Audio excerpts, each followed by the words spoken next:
Le connais-tu, Jules? Le connais-tu? Cet homme refuse la quasi-totalité des interviews. 3 sujets sont formellement interdits par son entourage, son ancien label, ses démêlés judiciaires et son père. Et pourtant, cet homme discret est devenu le plus gros vendeur de disques de toute l'histoire du rap français. Voici l'histoire de Jules. Né Julien Marie en 1990 dans le 5e arrondissement de Marseille, il grandit dans la cité Louis Loucheur, quartier Saint-Pierre. Adolescent, il rêve d'un tout autre destin. De 14 à 16 ans, il s'entraîne à la Commanderie, le centre de formation prestigieux de l'Olympique de Marseille. Une blessure met brutalement fin à ce rêve de footballeur professionnel. À 17 ans, il est renvoyé de son établissement scolaire après seulement 3 mois de formation en vente. S'ensuivent des petits boulots, puis un an entier sur des chantiers de construction de piscines aux côtés de son père, une expérience qu'il qualifiera lui-même de « traumatisante ». Avec sa toute première paye, il ne s'achète ni vêtements ni sorties, un micro et une carte son. Direction la musique, à plein temps. Sous le pseudonyme Giuliano 135, il recopie d'abord des instrumentaux d'autres artistes avant de chanter dessus.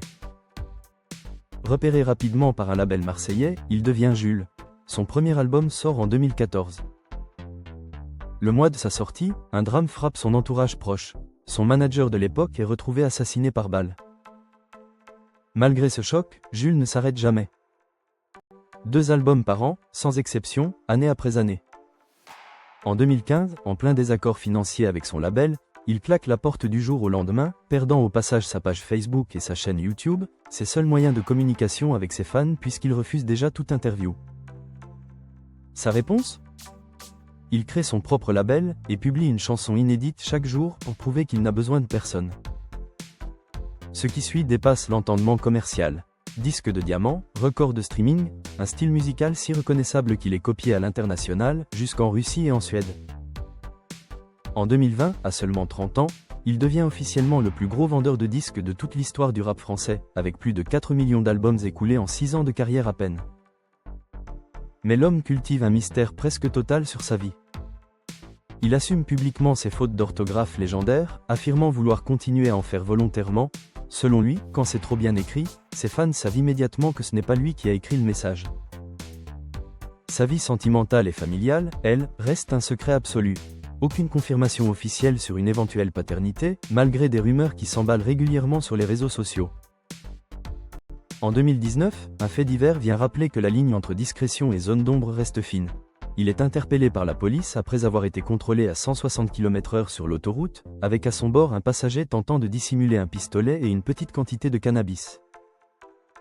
Ses excuses publiques, truffées de fautes, déclenchent une nouvelle vague de moqueries qu'il balaie d'un revers de main assumé.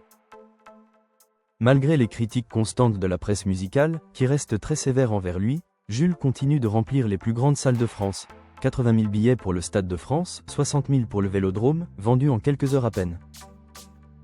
En 2024, l'ultime consécration. C'est lui qu'on choisit pour porter la flamme olympique à son arrivée en France, et c'est lui qui allume le chaudron à Marseille devant tout le pays.